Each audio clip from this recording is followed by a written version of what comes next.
The 3D Battles of Worldrunner is a 1987 release for the Nintendo Entertainment System courtesy of Acclaim Entertainment and Squaresoft, where you control the eponymous Worldrunner through 8 worlds of checkerboards, green poles, giant pits, and some occasional balls and stuff. This is basically a third-person, behind-the-back platform game during the days when such games were still relatively uncommon and mostly relegated to hardware that was more than capable of such games. And the whole idea was that you could play this game in 3D.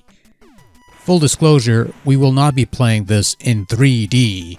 I don't have the glasses and quite frankly, 3D gives me a headache.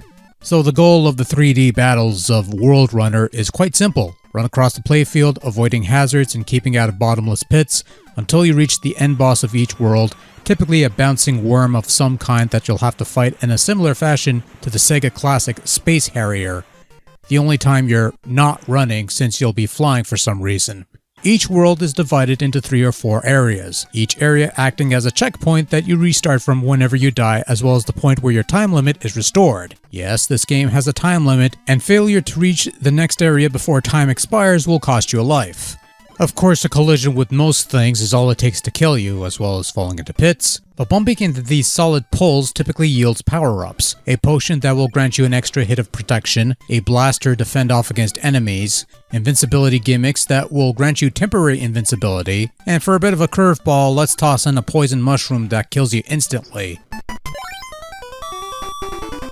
There are also stars you can collect for big points at the end of each world, balloons that will warp you to special bonus stages, and rare clocks that will add time to your time limit. Standard deal, lose a life, you restart at the beginning of the current area. Lose all your lives and it's game over. But if you press start while holding down the A button, you'll restart at the beginning of the last world you played. Worldrunner is always running. There's no stopping unless you slam into poles or die. So control boils down to moving left or right, shooting, jumping, and controlling your speed by holding up or down on the D-pad to move quickly or slowly. The moving slow bit doesn't always work, but control is top-notch, solid, and responsive, especially in regards to jumping.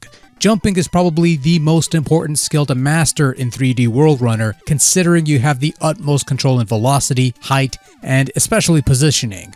And learning to manage these is the key difference between survival and eternity into the abyss below, of which you'll encounter many along the way, with the means of crossing these mighty voids being more devious as you progress farther into the game. This game's really a lot of fun. Very easy to pick up and play, figure out the basic mechanics, and eventually gets tougher by introducing more devious tricks to throw off your game. It basically boils down to memorization and good old-fashioned timing to conquer Worldrunner's 8 worlds, but if you persist and stick with it, you'll eventually conquer all. The 3D Battles of Worldrunner is not a bad-looking game. It has some bright, colorful scenery in the backgrounds to complement its animated characters who inhabit these 8 worlds, and the scaling effect is actually pretty good by NES standards, and I was always impressed by how smoothly this ran. It's not going to hit Sega Super Scaler standards or anything like that, but it never looked awkward, and the speed is always consistent, sometimes to the player's detriment, and I mean that in a good way. But no matter how dire things get, you'll always be greeted by a very happy, very cheerful Overworld melody that plays for the majority of the game. It's a very simple melody, but also a very catchy and a very pleasing one. There's a couple other tunes and jingles, and they all maintain that bubbly, happy tone. As for sound effects, it's a stock collection of NES sound effects, some of which you might have heard in other NES games, particularly those of a lasting fantasy that is final or something. It is Square after all, right?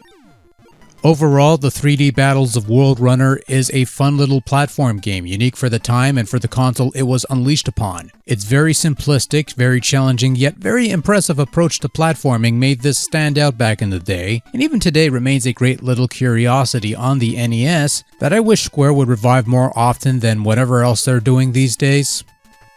But that's just me. Definitely one worth checking out.